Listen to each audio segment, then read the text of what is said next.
है, बहुत कुछ निर्भर करेगा। हम लोग ये नहीं बोल सकते कि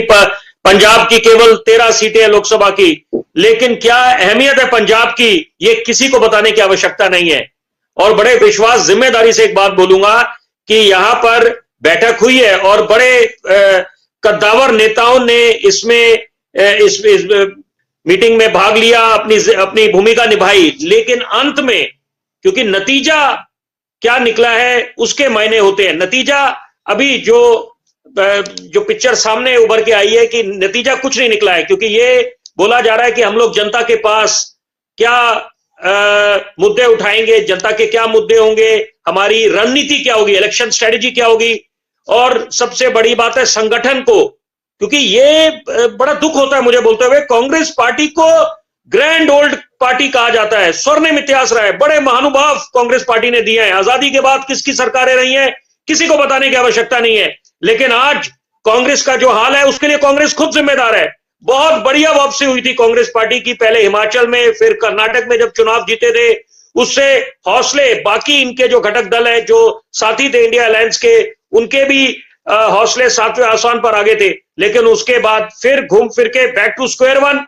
बात वही होगी जो 3 हिंदी हार्ड बेल्ट थी, मध्य प्रदेश, राजस्थान, छत्तीसगढ़ में, तो वहां पर जो प्रदर्शन कांग्रेस पार्टी का रहा है उसके लिए वो खुद जिम्मेदार है। और कांग्रेस पार्टी के लिए एक बात मैं जरूर बोलना चाहूंगा, गुटबाजी के लिए जानी जाती है,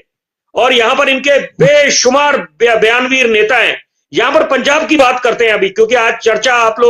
हम लोग हमारा ध्यान केंद्रित हो रहा है पंजाब में, कि यहां पर भी जो गुटबाजी देखने को मिली थी, जब क्या जरूरत, पहला तो सवाल ये उठता है कि आपने जो नेताओं के नाम लिए अभी अपने इंट्रोडक्टरी जो आपने इंट्रोडक्शन करा अभी आज के इस चर्चा में, तो वहां पर बहुत बड़े बड़े नेता थे। लेकिन पीछे अगर हम थोड़े इतिहास में पीछे जाएं,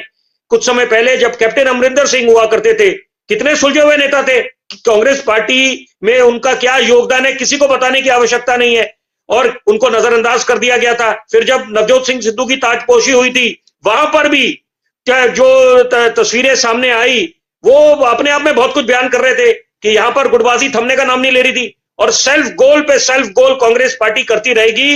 तो ये कैसे कड़ी टक्कर देंगे भाजपा को। बोलने में, सुनने में बड़ा अच्छा लगता है कि आप बोल रहे हैं कि किसी भी हालत में हम नरेंद्र मोदी को दोबारा प्रधानमंत्री नहीं बनने देंगे, भाजपा को सत्ता से दूर रखेंगे, लेकिन कथनी और करनी में जमीन आसमान का अंतर है। आप लोग जनता की नब्ज नहीं समझ पा रहे, आपकी खुद की गुटबाजी है। पहले आपका वो G23, G22 का एक अलग दल बन गया, गठन हो गया, वहां पर नेता जो जितने हताश थे, और बड़े बड़े दिग्गज नेता आपके, और सबसे बड़ी बात है मंथन करने के लिए आपके खुद के नेता आपको बार बार बोलते हैं कि आपको आईना दिखाने का काम करते हैं कि सेल्फ इंट्रोस्पेक्शन करें आप, कि क्या बात है जनता से दूर जा रहे हैं। और एक दौर, क्योंकि आपने अभी जिक्र करा कि मैं दिल्ली से हूं, दिल्ली, और अभी इस समय वर्तमान में भी दिल्ली में बैठा हूं, जब चर्चा में आपके साथ भाग ले रहा हूं, तो यहां पर बतौर पत्रकार जब मैं विधानसभा जाया करता था, और मैं चाहता हूं आपके सम्मानित दर्शक ये बात सुने, वो नजारा 1998 से लेकर 2013 का वो स्वर्णिम दौर था, वो नजारा देखते ही बनता था। जहां विधानसभा में नजर जाती थी वहां कांग्रेस के विधायक बैठे दिखाई देते थे। 70 विधानसभा की सीटें हैं, और आज वो सूरत हाल है